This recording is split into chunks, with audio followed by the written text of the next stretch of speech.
So usually I'm not hungry in the mornings, so I'll show you what I'm having. Since I'm not hungry, I'm not going to eat a lot of calories, kind of just get a protein feeding in. So I'm just going to do some, like a protein shake and some coffee that I already have made up.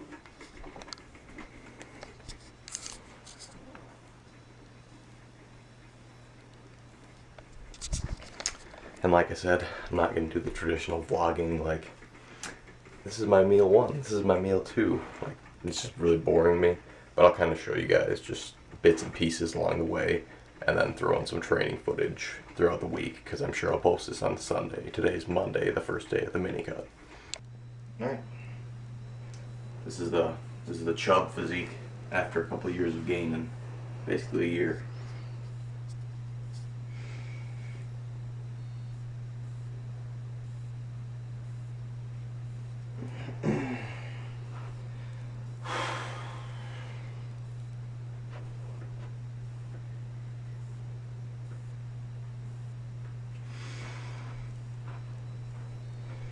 Hams feel like I gained some muscle back there though.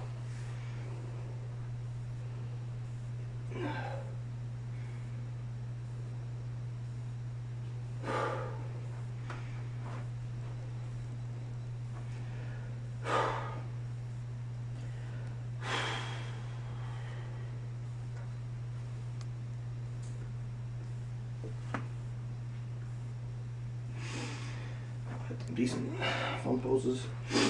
I'm done.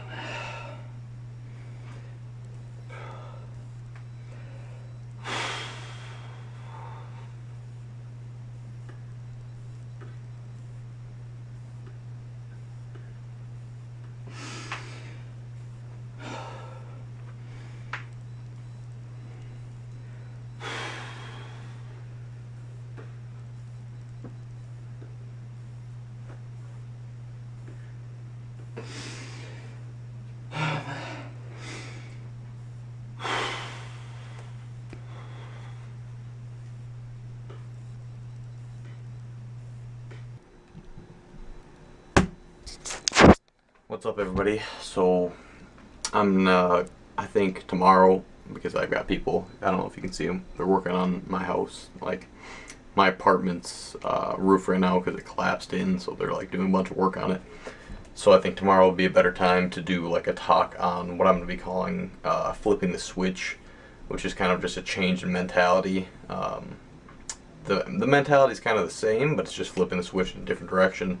So what I mean by that, so with like a Minicut or whatever, when you're entering into a, like aggressive deficit, it's really just about flipping a switch.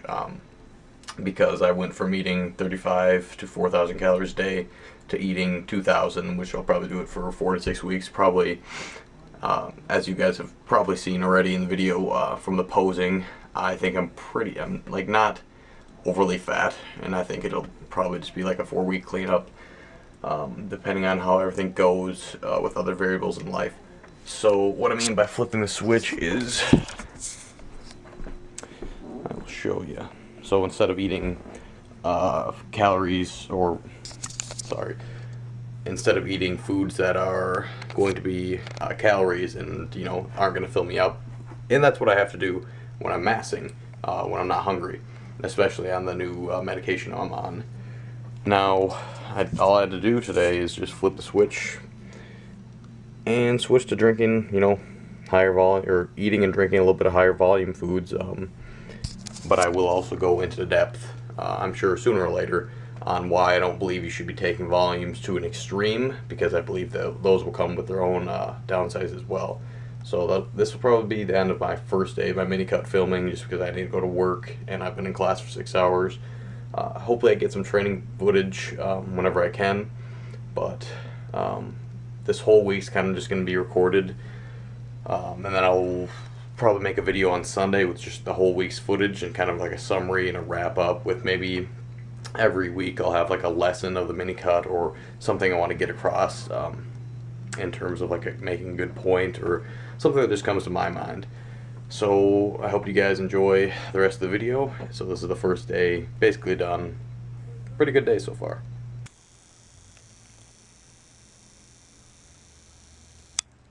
So as you guys just saw, I dropped like 2 pounds or something. This is day 2 of the Minicut now. I dropped like 2 pounds overnight or something like that, and I'll probably continuously drop 1 to 3 pounds every day for the first week. But then I was just gonna make the statement that you gotta kind of remember that the first week or so coming into a diet or exiting a diet is kind of just kind of skewy in terms of body weight. So you kind of have to take it with a grain of salt because there'll be so many fluctuations up and down. And I'll kind of show you like a first-hand example of that going into the diet and then exiting the diet as well.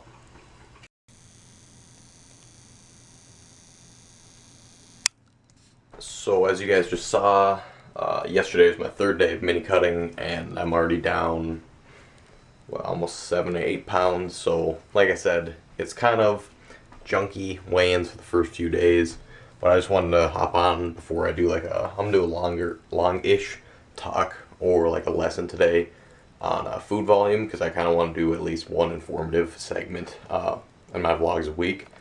But before I do that today, I'll show you guys what I'm having for breakfast. Got some decaf, some water, and then some protein waffles. Take a look at these bad boys. Look pretty good. Alright, so like I was discussing, I want to add some valuable, informative content on these vlogs and something, just so you guys can, get something away from watching these, just so it's kind of differentiates my vlogs from other people's, the typical boring shit, full days of eating, all that boring stuff, because nobody really cares. So might as well learn a bit along the way if you are going to be watching these things. Obviously all this stuff is via my own, anecdotal research and just from my evidence with myself and learning from my colleagues that bodybuild and stuff like that. So the topic that we're going to kind of go over today, and obviously I know I want to be respectful of all of you guys' time, will be food volume. So specifically through the phases of bodybuilding, so like on a mass, diet, maintenance, the typical phases, or how they're usually described as a bulk is a gaining phase, cut or a shred, or maintaining, or like a hardening up phases, like the old school term. So for food volume, a couple points that I wanted to address. So too much does not equal good. Contrary to popular belief, I see it a lot on social media where people are preaching like, oh, just eat as much food volume as you can because it'll keep you full, and we'll get to that in a minute. And again, too little food volume does not equal good. A lot of people will say you'll have lower weigh-ins, or like you'll be less bloated, I guess, which may be the case for too little, or a little bit of food volume. So that mean you're having pretty low fiber every single day and things along those lines. You're not really eating much fibrous vegetables and stuff like that, low calorie fruits. So to get into what I believe food volume, like the role it can play, is I believe it's kind of case by case, kind of self-explanatory. But if you're in a gaining phase, you probably shouldn't be having huge salads and stuff, because it's going to blunt your hunger. And in a gaining phase, you might want that hunger for a bit because you're pushing calories up. Like in a dieting phase, it makes sense to increase your food volume, because usually if you're going hypocaloric, you're going to be hungrier. So adding more food volume will obviously help you out a little bit, because you're going to be blunting that hunger and being more satiated with your food. So that's why I said it's kind of case by case, and I'll kind of explain how I've used food volume in the past.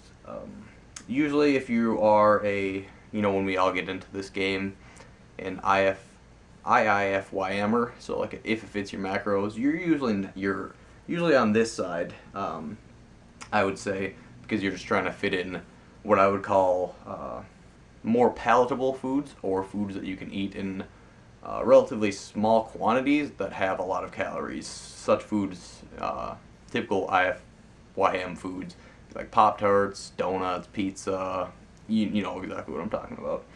Um, and why I think that's probably not a good case to do that when you're dieting is, like I have explained, you're going to be hungry. Um, and eating palatable foods when you're hungry tends to lead to people to overeat, which is killing the point of the diet in the first place. Obviously, if you have no appetite at all, by all means, you don't have to have salads and stuff. That's why I'm saying it's case by case. But generally, let's say you're in the latter half of a diet. I know me, if I'm eating palatable foods, I'm much more likely to overeat on that stuff than, let's say, some broccoli or something like that, some chicken, because it's very hard to overeat on volume, like very high volume foods.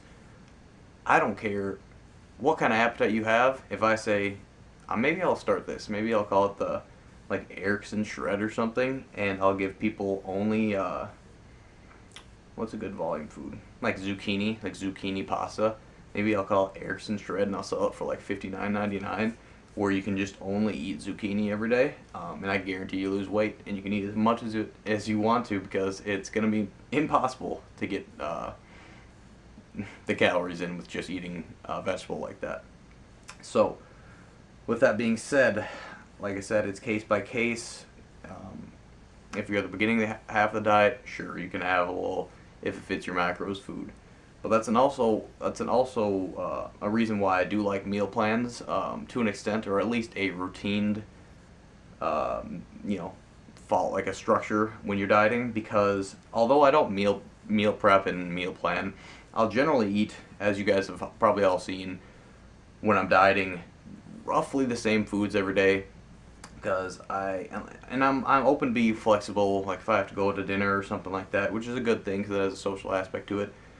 I'm open to, you know, finding something that would fit my macros, but for the most case, I keep it pretty consistent. And like we already covered, too little, basically, pretty much.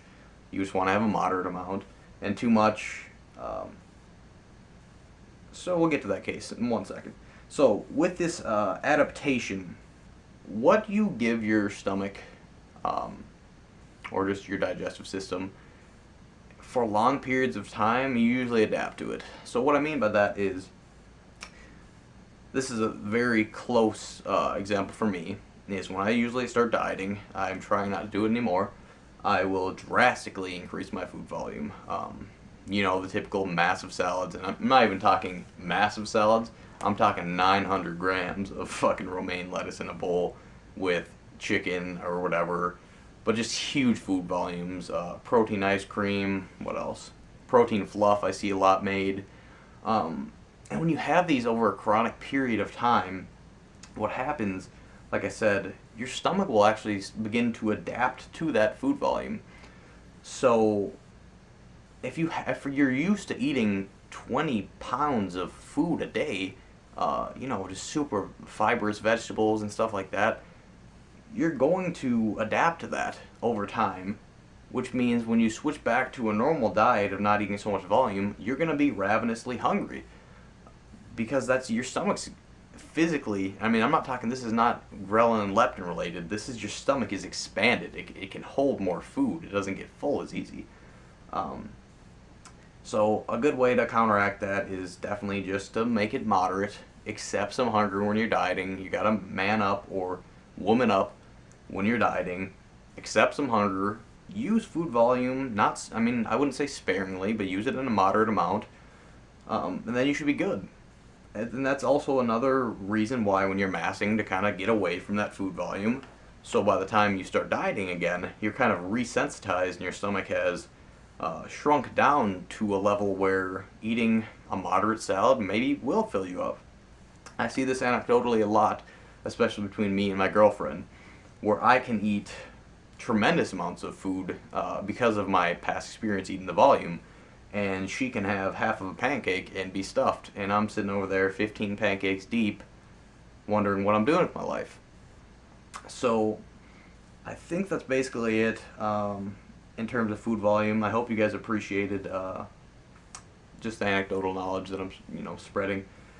If you have any questions about food volume, go ahead and ask me. But I think that's pretty much up for this segment. The later half of the video is going to be the latter half of my first week of the Minicut, vlog type style. But I hope you enjoyed this and learned something from it.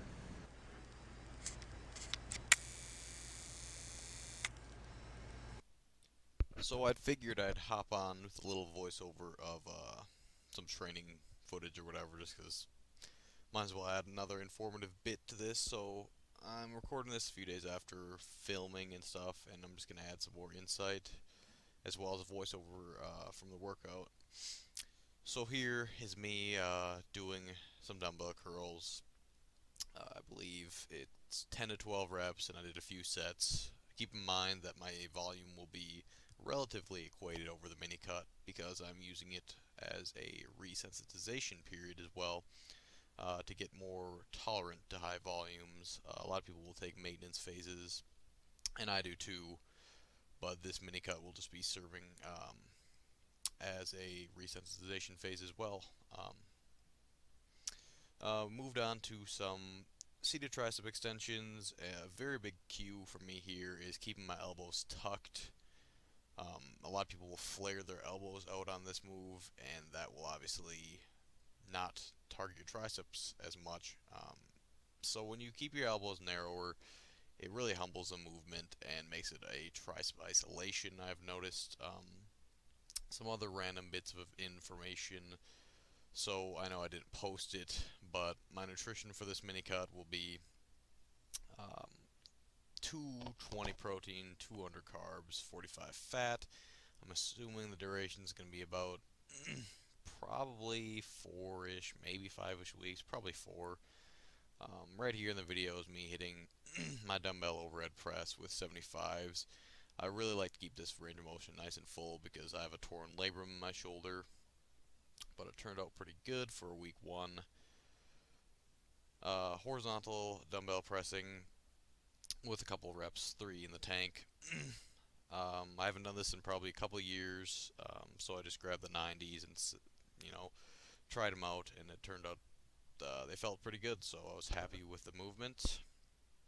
And then I believe this was my main move of the day because this was my incline focus. I believe I did 215 for 2 top sets, and then followed by 195 for my downs of 8 to 10 reps. So cardio is 13,000 steps a day, give or take a few thousand, so relatively low. But other than that, guys, stay tuned for the next week's video. It's probably going to cover more in-depthly of how to utilize a mini cut and, how to properly run one and who should run one, who shouldn't run one. That's probably the informative segment that I'm going to include in that one, where this one was just about food volume. So if you have any questions, feel free to shoot me a DM on Instagram or comment below. And yeah, we'll see you guys next time.